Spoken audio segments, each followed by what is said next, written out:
And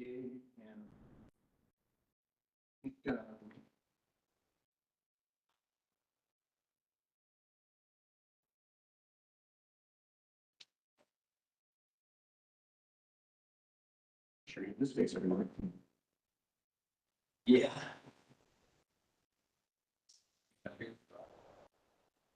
No. Hold We working more than maybe us.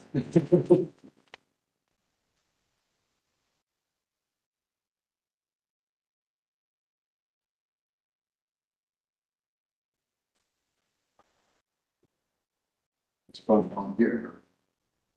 No, he actually. Well, You can. yeah, I don't know. Oh, really? Okay then. County, you're in.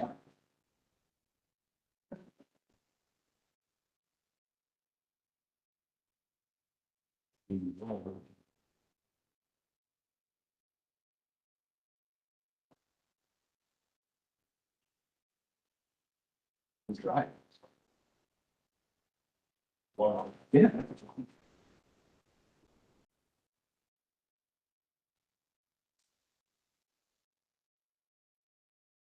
Extra position requests, if you know that. Right, or mass printed and.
Oh, netball. I don't know that. That's kind of nice. Oh, she gave her last day.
Oh, no.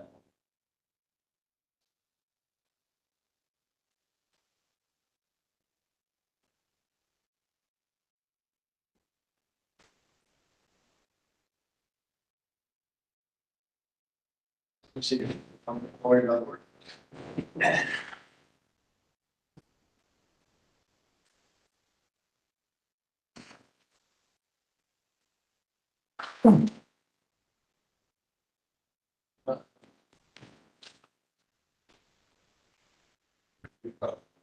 Somebody has been put. Like. What's for, if I'm doing it, if I'm clear, if it's the professional officer that was. Yeah. I think didn't know. I knew they were gonna have plans for him, Yeah, it's, so I I'm, mean, it's cool. Yeah.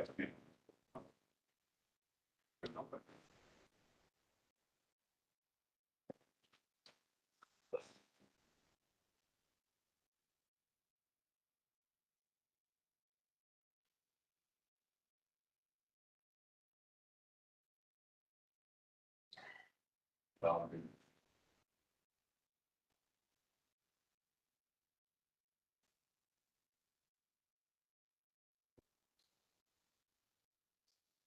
well, I mean,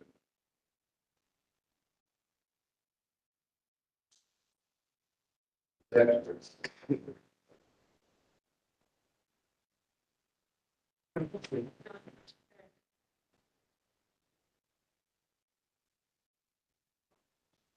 They do, they know that they're,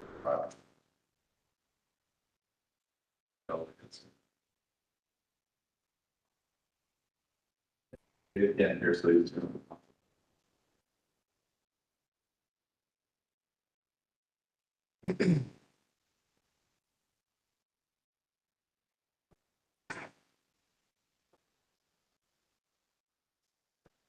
You never said- Did you go? Yeah,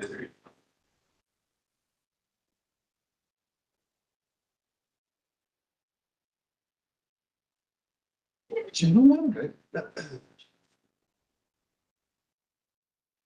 David, How you doing, sir? I'm all right today. How are you? I'm in a particularly good mood. We may give everybody 3 minutes and 5 seconds tonight.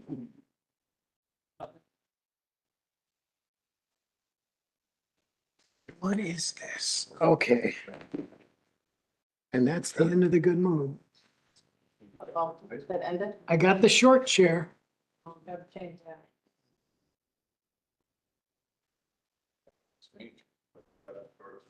Yeah, that's the story of my life. It's fine. Did somebody respond to a strange person over on just off of County Line and last week? That was me. They walked into my wife's placement appointment, started disrupting the place, walked out, started doing crazy crap in the driveway. and- yeah, and I don't know what the dispo was, and like. Like a. person. They were asking me if something had happened yet. So nothing has happened yet, that you know of. Not that I know of. What, you know what day it was? I want to say it was Friday or Saturday a week ago. Because they had the teenagers working, and the teenagers were all freaked out.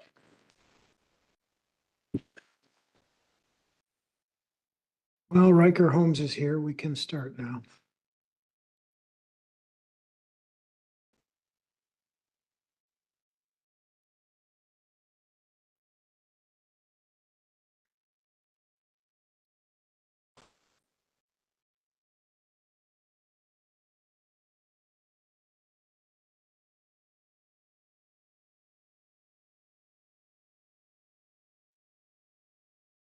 Are you gonna do something with that picture? Or are you just gonna file it away on your phone?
Good evening. I'd like to call this regular meeting of the Public Safety Committee to order tonight.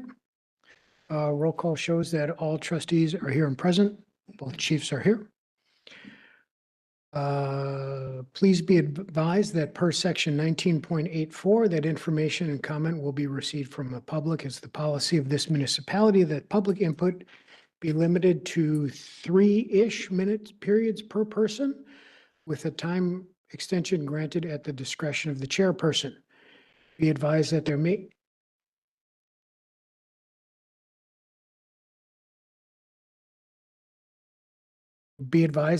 be limited discussion of the information received, but no action will be taken under public comments. That being said, is there anybody in the audience tonight that would come forward and like to speak?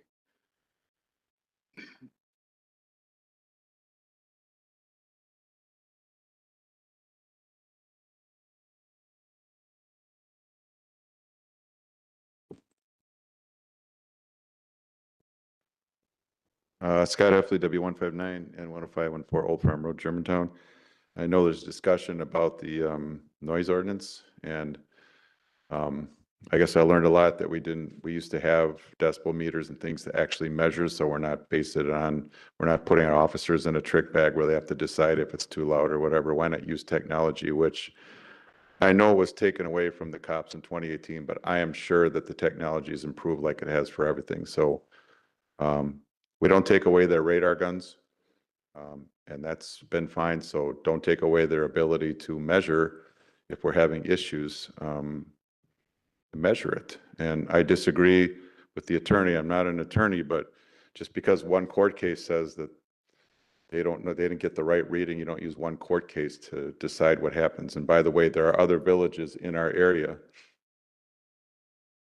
There's communities that have decibel meters. I think Thiensville's one of them, potentially Franklin, but some communities don't, but some communities do. So it's not disallowed by statute. So I think we should look at that. If we're having an issue, we should give our police the tools they need to make effective decisions, like always. Thank you. Thank you. Anybody else that would like to come forward tonight, please? Seeing that there is none, looking for a motion on the minutes, please. Motion to approve. Second. Motion has been made and seconded. Any discussion, please? Seeing that there's no discussion, we'll take a vote. All those in favor, please say aye. Aye. All those opposed, motion passes. Moving on to section 5, reports. We'll start with the police department this evening. Chief Snow? Thank you. Something I'd like to point out with the report, it's kind of a work in progress right now. We updated to the multi-juris, and I'm looking at some of the numbers, and they're just not coming out what they should be. Our traffic stops are much higher than what they reflect in the report. So I am looking into that, and hopefully we'll get something figured out by the next time. A couple other things I would like to point out. We recently have brought our second canine. The handler brought it home just to acquaint himself with the dog, get him used to the department, but has not received his training yet. That dog is Migo, I believe it's M-I-G-O, male German Shepherd. Handler will be Officer Jared Spreiter. We've had the therapy dog for a few weeks now, Archie. Handler is our SRO, Tony Olson, and it's been received very well. As it turns out, people really like puppies. So, it's something I will bring to your attention. Our flock cameras been incredibly useful across the state of Wisconsin. We're going to have to make a decision moving forward. We can't keep counting on donations to fund those flock cameras. It's getting too hard. We're paying $50,000 or $30,000 a year for the cameras, and trying to do it through our budget and donations, and it's just not working out. We're going to have to maybe at some point have a discussion on which cameras are the most useful for us. But right now we have some on the west side of the village and some on the south side of the village. We have, I believe, 11 total and a flex camera, which is more of a portable camera that we can set up for investigation, things of that nature. But just something down the road to bring to your attention. Officer Rockwell Timmerman graduated the academy on Friday. He started his high liability training today and will start his field training next week. We still have 2 officers on field training, anticipating that they will be off field training sometime by end of this month. And those are our highlights. Trustee Peeper, please. Quick question about Walmart. Have those negotiations gone anywhere? Are they still being continued? I know Walmart takes a lot of your resources, a lot of the officers' times. Negotiations for the, Just, What- anything that they can do to stop having officers there pretty much yeah, constantly? and our call officers have decreased down there this year. Yeah, They have, okay, good. and they have pretty regularly funded, at least in part, donations for those flock cameras that are down in that area. Their donations going to remain? Or I like think so. these? They've been pretty steady, since we've had the cameras and even before that, yeah. Okay, I think it is an item on the agenda, isn't it? The flat cameras? I don't, It is, Yeah. yes. Okay, so I'll hold questions about the flat cameras till that comes up. Thank you. Trustee Bone, please. Lock cameras come up. Okay. Traffic,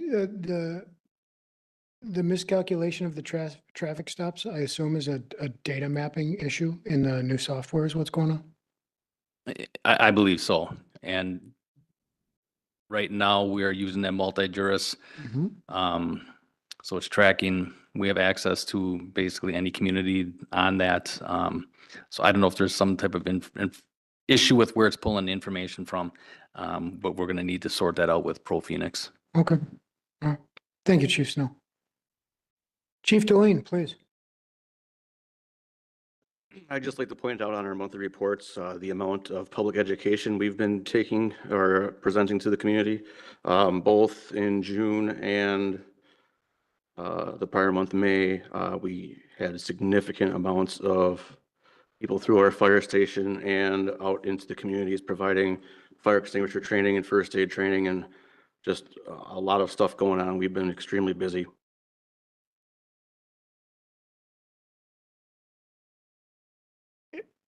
Anything else, Chief Delane, or is that? That's pretty much, everything else has been. Thank going you. like normal. Trustee Peeper, please. I just had one question about your report that's in the agenda. It looks like 79 calls were in zone 2. And I'm looking at it and I don't think there's any senior housing in zone 2. Am I wrong?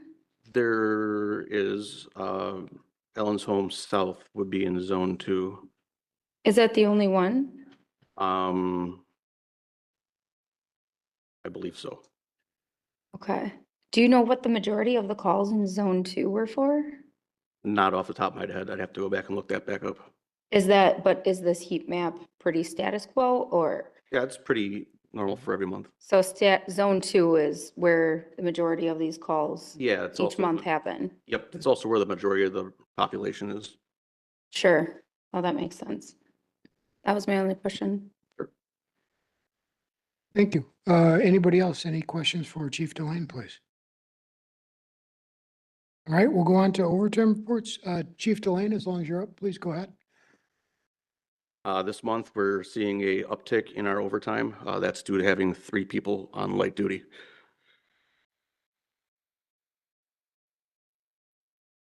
Any questions for Chief Delane, please? How long will they be on light duty? One is due to pregnancy, so that one can vary. The other 2 should be back on within 4 to 6 weeks. Chief Snow, please. No noticeable changes in our overtime report. They are tracking in a positive manner. So we're moving in the direction as we get people off of field training. So we're anticipating that should improve even more starting next month. Thank you. Any questions for Chief Snow, please? Gentlemen, policy updates from either one of you, please. None from PD. Thank you. Fire. Thank you both. Dispatch consolidation update. Chief Snow, last month you handled this. Yeah, so we've been meeting weekly now with the county in preparation for the transition of our third shift dispatch to the county.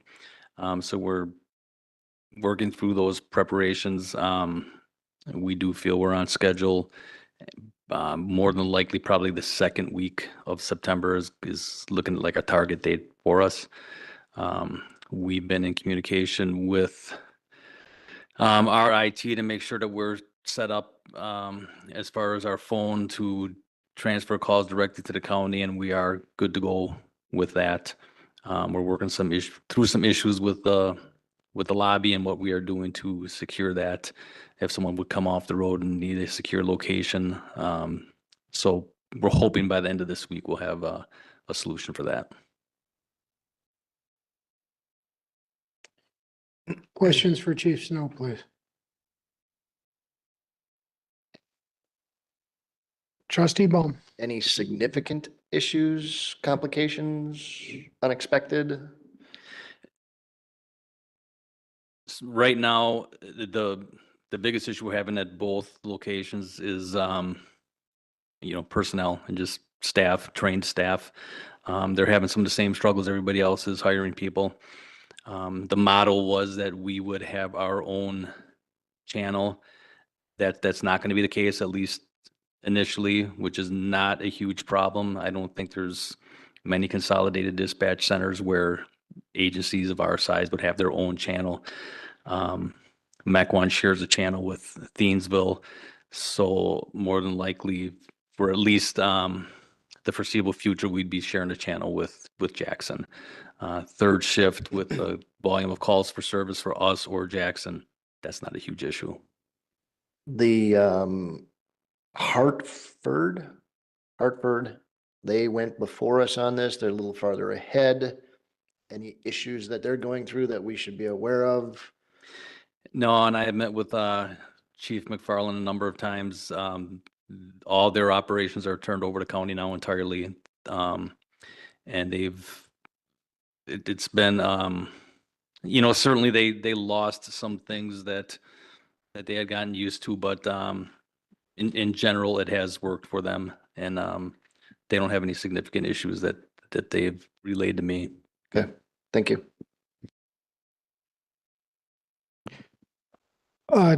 Anybody else before I? Okay, thank you. So the transition date for third shift is when, please? September 16th was the date that the county gave us. Now, we did have a dispatcher that's taken a position with Ozaki County at the beginning of September. We have relayed to them that we may have some issues filling shifts toward the beginning of September, although we do have part-time dispatchers that could pick up some shifts, so they are prepared to take over earlier if they need to. Okay. I am concerned this is August 5th. And there is not a third shift plan for the lobby yet. And so how are we going to communicate that to our residents? Sure, and there is a plan. It's just a matter of understanding whether or not that it's a locking mechanism right now that we have to make sure works out. That we don't think is going to be a huge issue to get corrected, but again, we still have to meet with them this week. Before that happens, though, we will put out something on our social media to let our residents know that this transition, and we will do that probably by mid-August to prepare them for this transition, and any changes that may bring, we will certainly communicate that to them through social media and our website. Sign on the door also, I assume? There will be, and again, there is going to be that phone in the lobby area that Yep. will allow them to contact directly with the county. Okay. Thank you, and I apologize for misspeaking. Thank you. Public safety building update, please. Met last week with Grafe and They have done some needs assessments with us and prepared some reports. So we're still in the very early stages, but moving along. They have been very responsive to any requests or questions that we have. Still looking at the different locations and what might work the best, and working through some of the things that they discuss, whether or not this is going to be a public safety or a standalone fire, standalone police. So those are some of the things that we're just working through. And our next meeting, I don't have, and I don't know. I think we've been.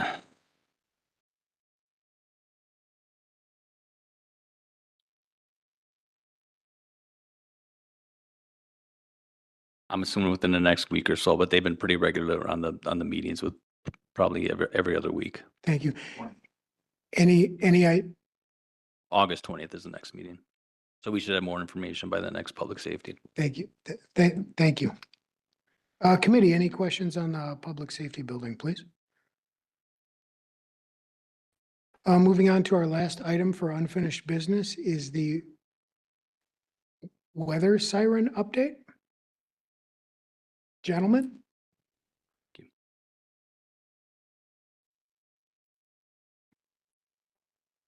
How are you guys doing? So a little bit of an update. We were to get in touch with Capital Data in regards to possibly a cloud server as opposed to a physical server.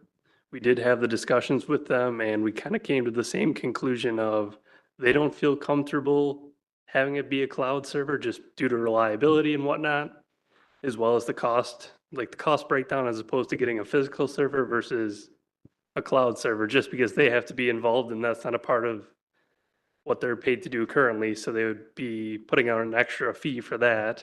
And I don't recall what it was, 800 something, maybe it was some odd amount like that. But nevertheless, they didn't seem super interested in being involved in that.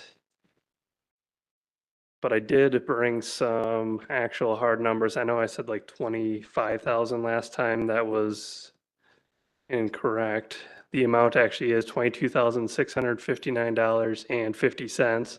That would be going to each of the 15 sites, reprogramming them, getting the equipment, and it's basically turnkey. The only thing is you're not going to have the two-way status.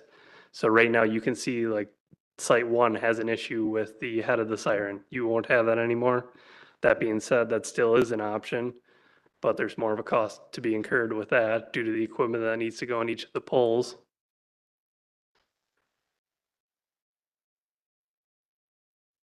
Trustee Pieper, please. So we would have to get a new server to create a VPN. That's included in the cost of the 22,659. It would be from the manufacturer of the equipment. They do everything on their end. They'll set up everything. So literally on our end, we're bringing the equipment here wherever you guys, I assume that closet's still going to be there. That's in the PD.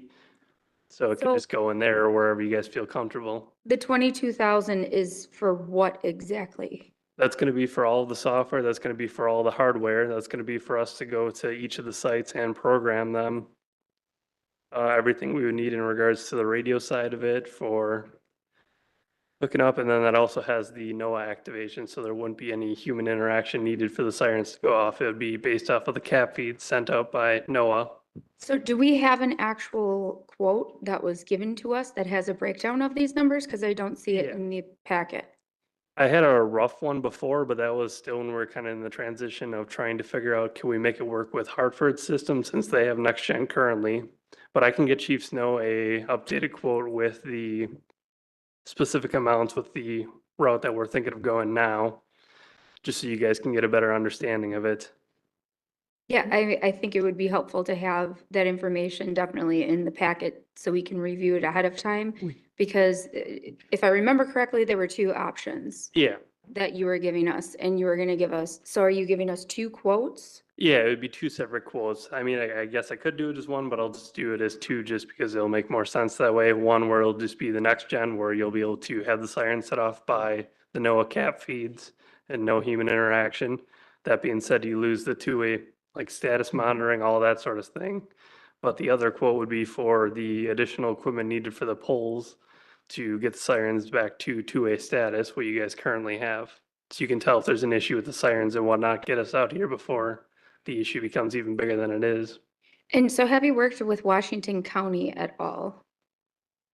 It sounds like you're ready to say something. All you. In all of our correspondence with Washington County up till this point in the past, going back a couple years, I don't know what the last, I know Tom, who is not here with us tonight, had mentioned about getting together with Chief Stevens or back when he was still there and meet with the county. But as far as I know, they still do not want to accept any of the liability with sounding any of the community warning sirens. And the last correspondence with the county was when? I don't know off the top of my head. That would be for Tom. I think that was a couple months I know ago, but we can get pers- the answer to that as well. I would just have to look Okay. at Tom's email and ask him. Yeah. Well, the trend I have seen, I did some research on this actually, and the trend that I have seen across Wisconsin is that the counties are taking over the sirens. That's how most counties are. I don't know why it's the case here, to be quite honest. We get the same answer every single time of we don't want that responsibility. We have enough on our plate, so that's why Hartford, they have their own next gen server, which is all Slinger sirens and Hartford sirens are in the same one, which is why we were hoping we can get you guys on that system as well, but it just seemed like it was gonna be a stretch to get the signal over here. It wasn't gonna work very well, so we didn't feel comfortable going that route. Okay, Because of the reliability of a VPN? No, so the sirens are activated by radio, so there's multiple variables that come into it, like how far. So Hartford has the frequency and they're allowed to transmit X amount of miles with that frequency. And if they go outside of that, then they get yelled at, they get in trouble for that. It's a big ordeal to kind of get it extended out. And then you'd also need like repeaters, since a regular radio is not going to be able to send the signal that far. So it works out really well for Slinger because they're right there. With you guys being a little bit further, we were able to get signal at one of the sites and the that's other the only site. way to activate these sirens is by radio signal? Yeah, that's the way that every single siren in the state of Wisconsin pretty much is radio activated. I don't think we can make a decision on this today because it's under unfinished business and no. don't have quotes. Yeah. So trustee, thank you. Trustee Bohm, please. Chief Snow, can you talk to the county? We're switching dispatch over to them. Why would this not go over to them as well? Seems logical if every other county in the state is doing it this way, that we would. Yeah, I can have those discussions with them, but Hartford didn't, Hartford went on their own for this. Yeah, as well. I think they were to the point where they asked too many times to where they said, you know what, we're just doing it on our own. We need to take care of this. That's how we're gonna do it. And that's kind of just how it went. I don't know of any other conversations with the county. Like I said, I don't recall the last time that we spoke with the county. It was a number of months ago. I know that for sure. They want the liability for our 911 system, but don't want the liability for a That makes sense. tornado alarm system. I wish I had the answers for you. Doesn't make sense. Okay, so next month, we're looking for the two quotes. The two broken out quotes. once again, please, and then an update on just some details on the discussions with how the county went. Yeah, we can have some correspondence with the county and try to figure out if they're more interested now that everyone's kind of going their dispatch that route, so. And then if we have the two quotes and it's a no-go with the county, we would have the ability to take action at the September meeting. Okay. Sounds good. Anything else that we can provide for Any next other week? questions? Thank you. Thank you both Yeah. very much. We appreciate it. Moving on to item 7, new business, fire department position requests, please. Chief Delane.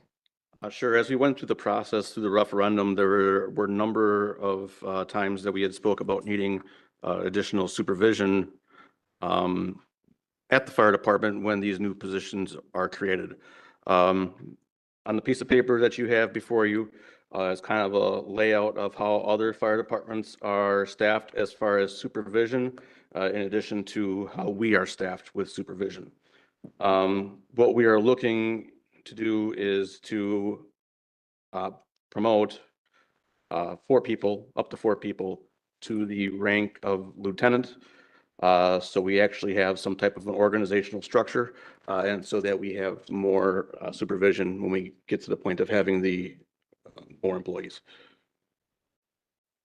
It is already a bargain for position in our collective bargaining agreement. It is a 5% raise when they do get promoted. It would just be up to us to establish a list and the Police and Fire Commission to approve that list. I'll make a motion to approve new business item A. Second for discussion. We have a motion and a second. Trustee Baum, please. When do you see enacting this 5% raise? Is that you're gonna promote tomorrow and they get the 5% raise tomorrow, or when? It would be a few months before we got to that point of even starting to promote anybody. Okay, We are in the process right now of still going through and creating an eligibility list for firefighters. I don't foresee this happening until after that's done. We have a number of Police and Fire Commission meetings already scheduled for that. mid next year, turn of the year? Turn end of the year would be, Turn of the year? Yep. Turn of this, so beginning of 2025. Okay, thank you.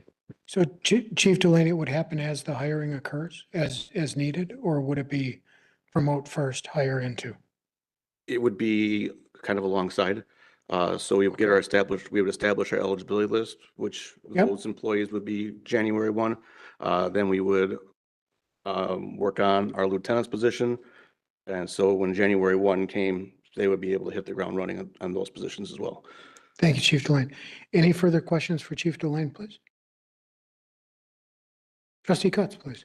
Just, I guess, the 5% increase, is that currently in the budget, or we'd have to find the funds for that?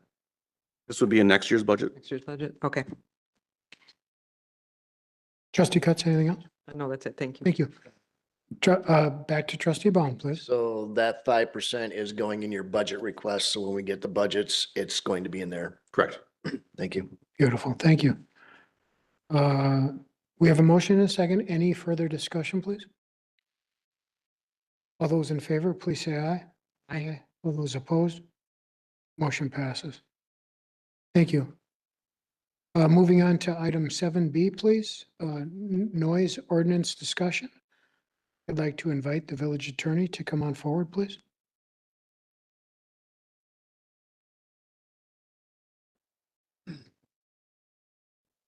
Good evening. So, kind of in response to some of our most recent issues surrounding noise, staff, meaning myself, Chief Snow, Administrator Krecklow, Ms. Ott, sat down. Mr. Etzloff was part of that discussion as well. Sat down and kind of looked at various options that we think might work. Where we ultimately settled on was to propose an idea that we bring forward a code provision that requires what we're calling a outdoor entertainment license or permit that would be required anytime anybody wanted to broadcast something that was musical, whether it's by amplified or not.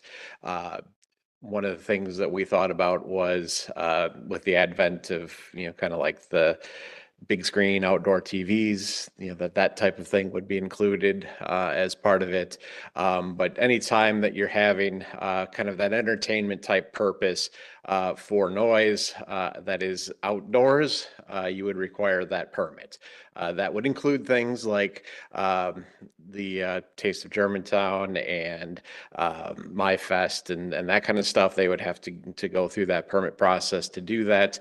But that was the thought that we would look to do it that way.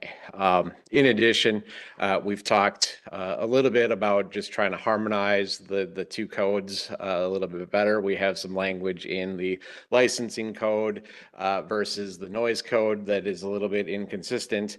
And part of the harmonizing would be obviously if we're doing this outdoor entertainment permit idea that we would incorporate that into the licensing permit section to reference that requirement. But as we were looking then at well, we're going to have to touch kind of all of these sections, having been through this somewhat recently in another community. One area that I did want to at least talk with the committee a little bit about before we brought forward the actual changes, really center around the hours of noise operation. Right now, our code provides that basically noise anytime between the hours of 10 at night and 6 in the morning is prohibited. And that's every day of the week, Monday through or Saturday to Sunday. From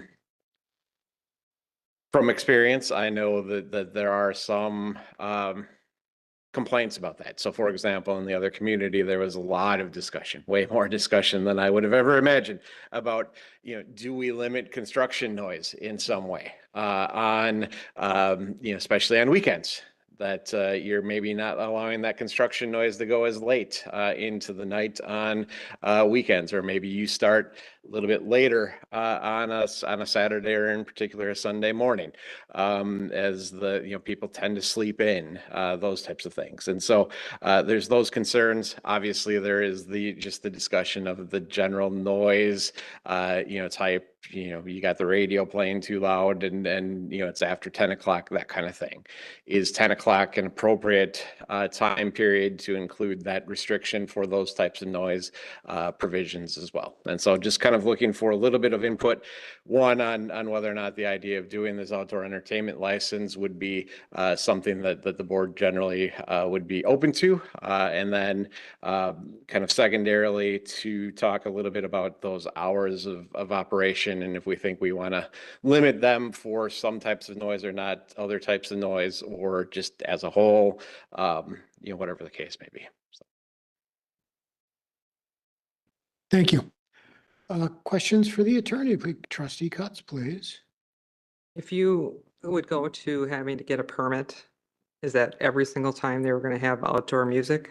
So the current formation that I've got kind of sketched out in my notes is that you can do basically a permit that would be on a per event type basis, and there would be a certain fee for each kind of event, or you could do an annual permit that would allow you, to do as many during the year as you might otherwise allow. And the code would expressly allow you to put restrictions on that. So we're only going to let you do it on Saturday nights, for example, or we're only going to let you do it 6 times a year, or whatever the case may be. So you have that ability to set those restrictions at the time that you approve the permit, but you could do it on an annual basis without having to do an individual one every time you wanted to do it. Okay, but if we just do a permit like that, you have to have some kind of specific same requirements for everybody, because otherwise you're going to get a room full of people again if we approve one but we don't approve another. And then how do you still monitor noise levels? I mean, that's the big thing. Sure. So the answer to the first part is that the difference is that currently, like when we do an outdoor premises extension, unless somebody expressly says, oh, we need to deal with the approval as it relates to outdoor noise, it typically hasn't been addressed. It's just kind of given that you're going to just follow the general noise code that's part of it. Under the outdoor entertainment permit concept, everybody who's looking to do it would have to come here to get an approval. And so it's kind of formalizing that process.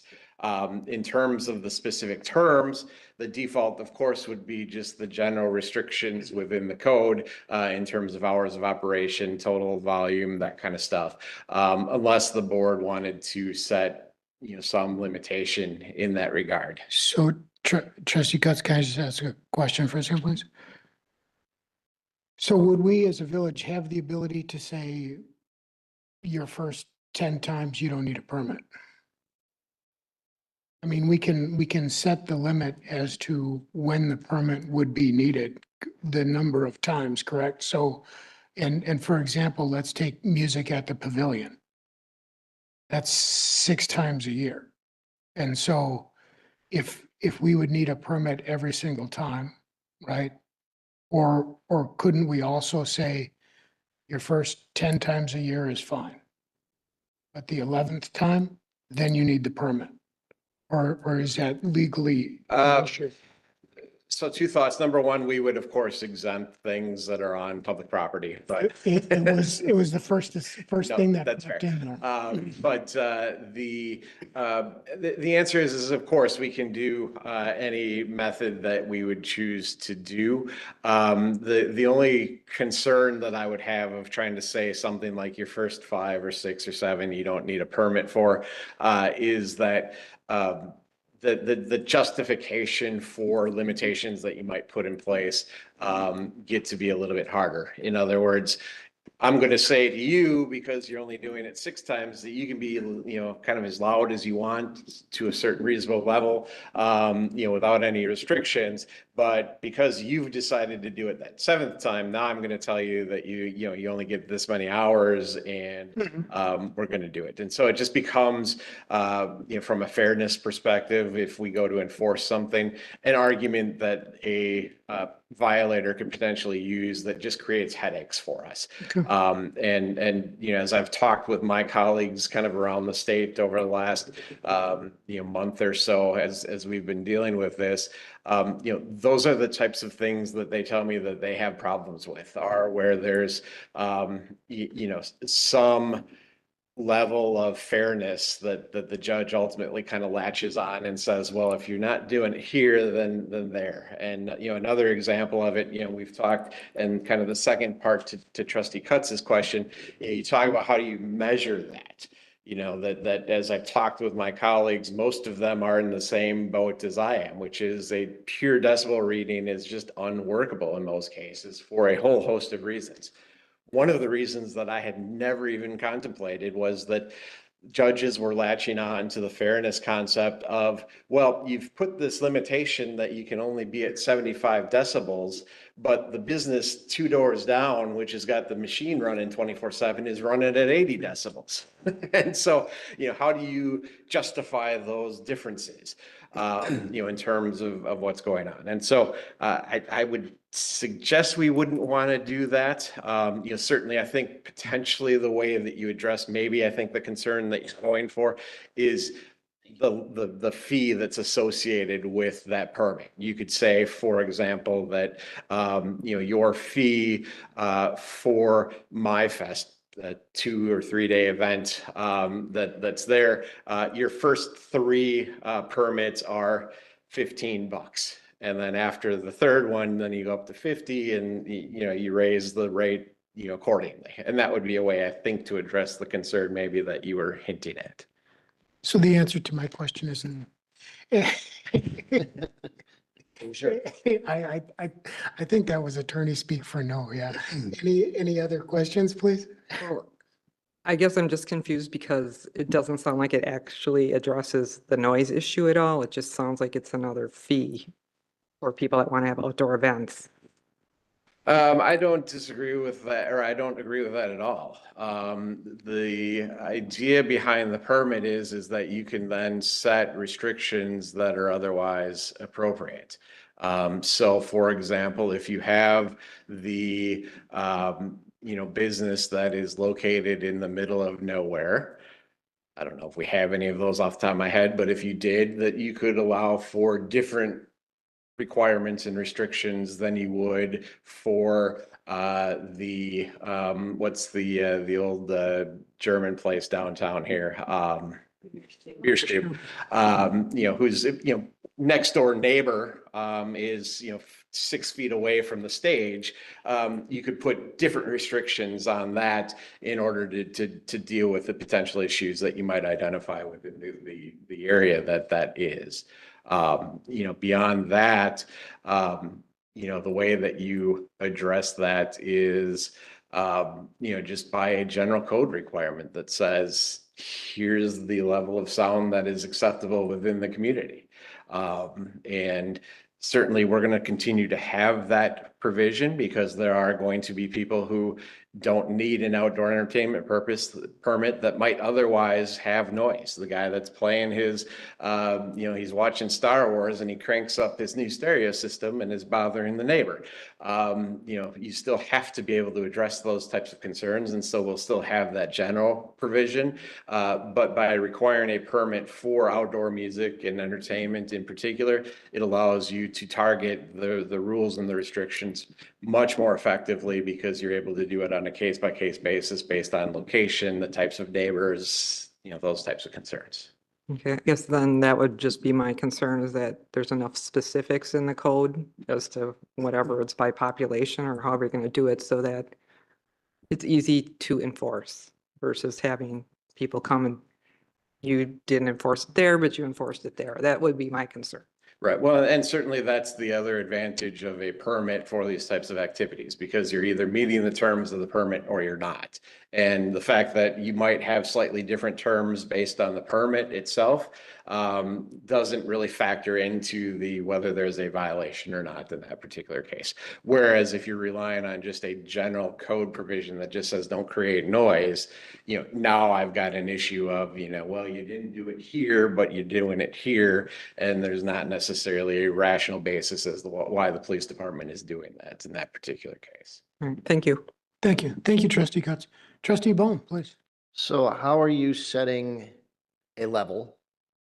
Is it a decibel level? No, I would continue to suggest that your most enforceable method of dealing with noise is to make sure that the noise does not unreasonably interfere with surrounding property owners. What does that mean? It means that it is a subjective standard, that ultimately there needs to be some discretion that's applied. But and we've kind of talked a little bit about this last time we talked about this too at the board. There are objective standards that the police department puts subjectiveness to all the time. I've got a speed limit out on Mequon Road that is a certain number. People drive over that all the time. The police department does not enforce every one of those objective standards that's there. The reason why we talk about why decibel limits are not a good idea typically within codes is because, there's a lot of reasons that historically it's been the case, but most recently, about 10 years ago now, the legislature changed the method by which we present testimony when we deal with witnesses. And what the standard now says is that where you have testimony that is of a scientific nature that could help the jury or the finder of fact make a decision, that you need to be able to have an expert testify to that, behind what the science is, that what we're talking about, how it works, that you followed all the required prescriptions that you're supposed to do, that you've taken into account all of the various factors that are there. And as a result, the number that I've given you is correct. Now, the legislature's helped us. For example, when we deal with OWIs, one of the things that happens is that they go in and they take a breath test back at the station. That's the official number that the individual has when they get an OWI ticket. The legislature within the statutes expressly says the scientific reliability of that test cannot be questioned in a court within Wisconsin. And so the legislature has made the determination that we don't need to present that expert testimony every time we go in to do that, because the legislature's made the decision that we're going to just accept it. There are plenty of defense attorneys that would tell you that that's wrong, that the science behind that breath machine in the police department is flawed, and we shouldn't be using it. I don't know that I agree with them, but I don't need to care because the state tells us that I don't need to do that. We don't have that provision as it relates to decibel meters. In addition, when you're talking about sound and decibels, lots of factors that a standard police officer or code enforcement officer come into play that they can't realistically account for. There was, a couple years ago, there was a concert down in Wrigley Field in Chicago. Typically, the neighbors there, of course, hear the, in fact, there's, you can go down to any concert and go sit on Waveland Avenue and listen to the concert typically. There was a concert a couple years ago, 2 years ago now, I think it was, Fall Out Boy, for those of you who are hip enough to know who that is. They played hometown concert. They had a temperature inversion that night. There were reports and noise complaints from up to 5 miles away from Wrigley Field that they could hear it plain as day as they were sitting in their house.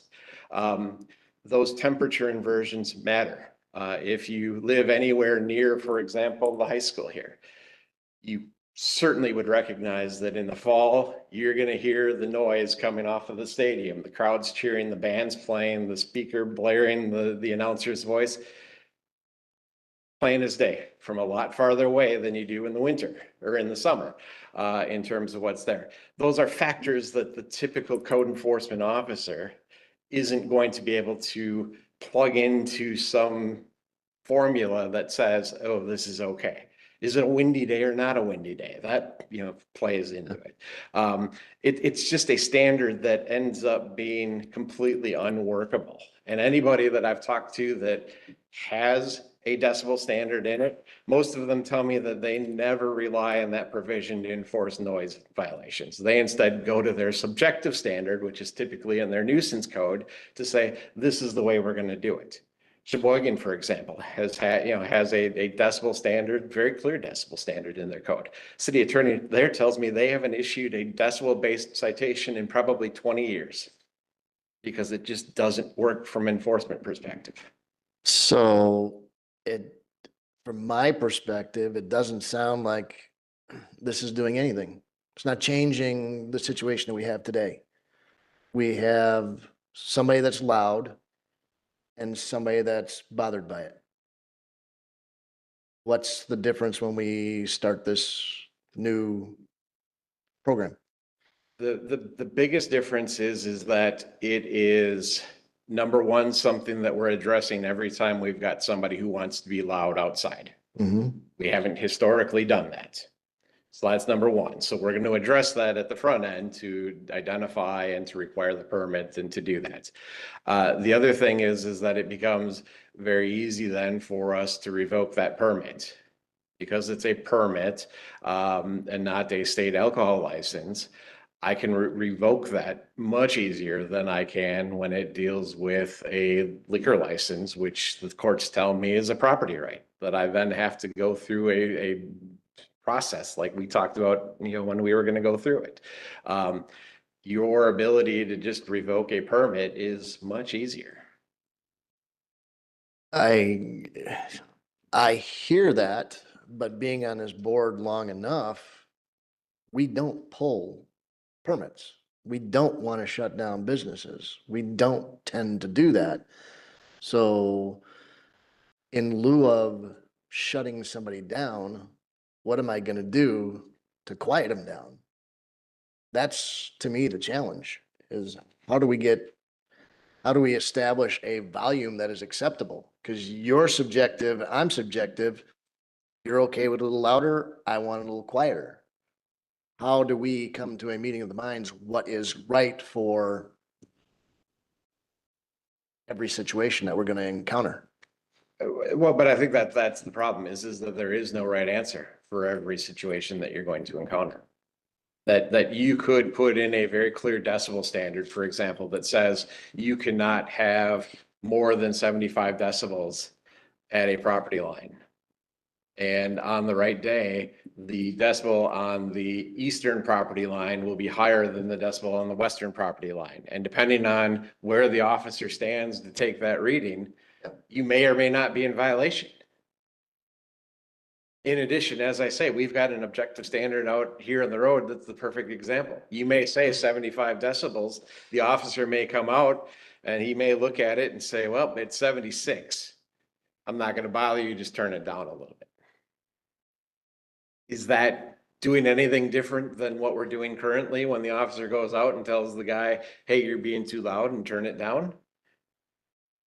the problems that we've had, the most recent example that we've had, the noise complaints were all from well before the limit of the closing hour.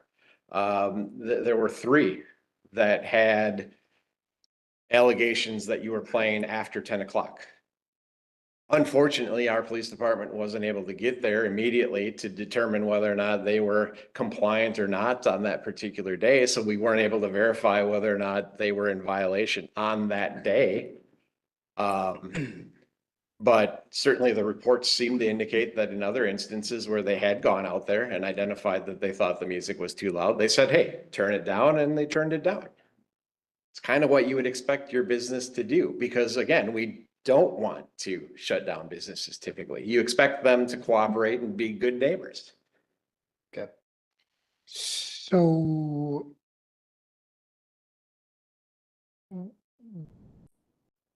this sounds like it's something that we may want to consider. My question would be, what is the next step then? Sure. So the next step would be, we will bring back a draft to this body, presumably, for review, and then assuming that it looks okay, it would go to village board. All right. With that said, I don't know if anybody wanted to talk a little bit about those hours of operation, for example, especially construction noise. That seems to be a big one. I know we've got limited time, but if there's any immediate thoughts of, hey, propose something that maybe addresses some different types of noise, that might be appropriate. I'm time sensitive. I guess I would say use the hours that we've currently got, please, and we can discuss that at the same time unless one of the. I haven't received a complaint that they're starting too early. It's too late. And that's 10 o'clock, and it's 10 o'clock is 10:05 is too late. So I think we're all accustomed to the 7 o'clock in the morning start times. Okay. Thank you. Thank you very much. Thank you, committee. Moving on to item 7C, please. Is 7C also you? Discussion regarding, I am aware of it. I didn't prepare anything specifically for it, but I'm happy to. is it Chief Snow? I thought Donna had put it on the agenda. Yeah, that's. I wasn't It was, prepared for it was discussion. really led by Donna. And I see there's not really nothing in here. So, I'd like to entertain a motion to table this until next month, please. I'll make a motion to table this item until next meeting. Second. We have a motion and a second. Any discussion? All those in favor, please say aye. Aye. All those opposed? Motion passes. Thank you. 7D, purchase of firearms and related equipment, please. Chief Snow? Thank you. This This is mine, yes. This was something that we had put in the budget for, I don't know, we've had in there for the last 2 years, certainly for the last year, and have needed to pull it out. And talking to Matthew, he suggested that there was funds in ARPA for that expenditure and that those funds were appropriate for this use. Our weapons are about 8 years old. And in doing a lot of research, there's no super great guidance on how often we should be replacing our handguns. In general, it's anywhere from 7 to 10 years. Some go longer than that. We're trying to get on a predictable schedule so that we are turning over our handguns and more than likely enjoying advances in technology where they're at the next model of handgun compared to what we're using. We are also, I don't want to say one of the last agencies, but many of the agencies around us have switched to the use of what people would commonly call the red dot sights. Ours are just iron sights right now. And those agencies have noticed a considerable improvement in accuracy after switching to those across the board. This would also require the use, the necessity for holsters. Our holsters won't work with the new weapons and new optics. So the total expenditure would be $66,081. Thank you, Chief Snow. And again, ARPA can pay for that? That's correct. Thank you. Trustee Bowman, please. You're looking to have ARPA funds pay for this. So it's not a budgetary item. It comes out of the ARPA fund. I guess I would approve it to go before village board to approve the use of ARPA funds for this purpose. Are you making a motion? I am going to make a motion to approve this go before village board for discussion. I'll second that. We have a motion and a second. Any, trustee Peter, please? Real quick, what would happen with the guns that are being retired? Is there a resale value and There is, so the buyback would be, I believe, $200 per handgun. who does the buyback? In this case, the dealer that we are working with, and Companies, yeah. Sioux Sales, correct. Who is that? What is it? Sioux Sales? Sioux Sales out of South Dakota. Sioux City, Iowa. There is also the option of selling them on the Wisconsin surplus site, which is sometimes, we can sometimes get a better price doing that. Okay, I have a question for you, but I'll ask you afterwards. It has nothing to do with that.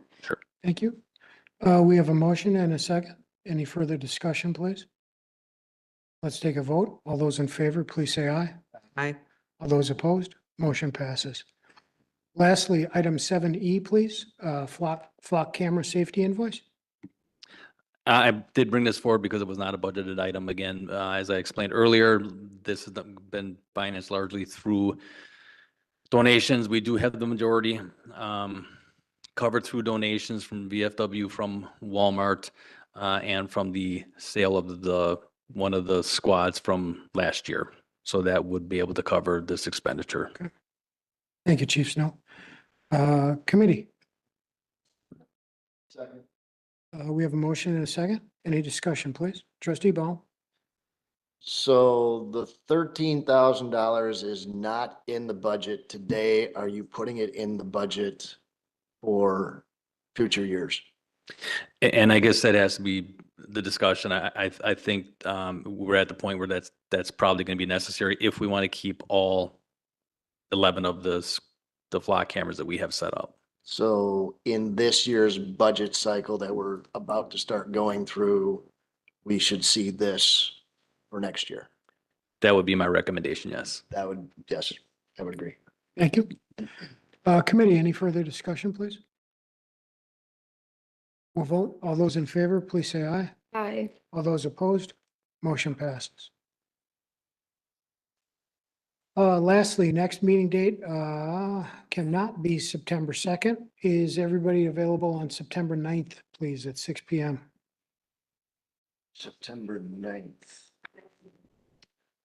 There's a planning commission meeting, I've been told. At 6:30?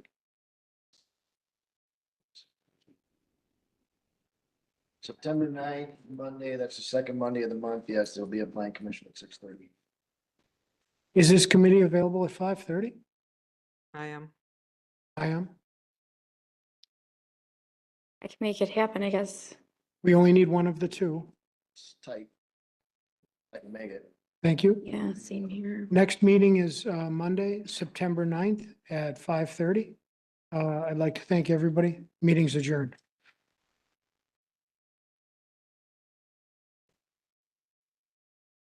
5:30.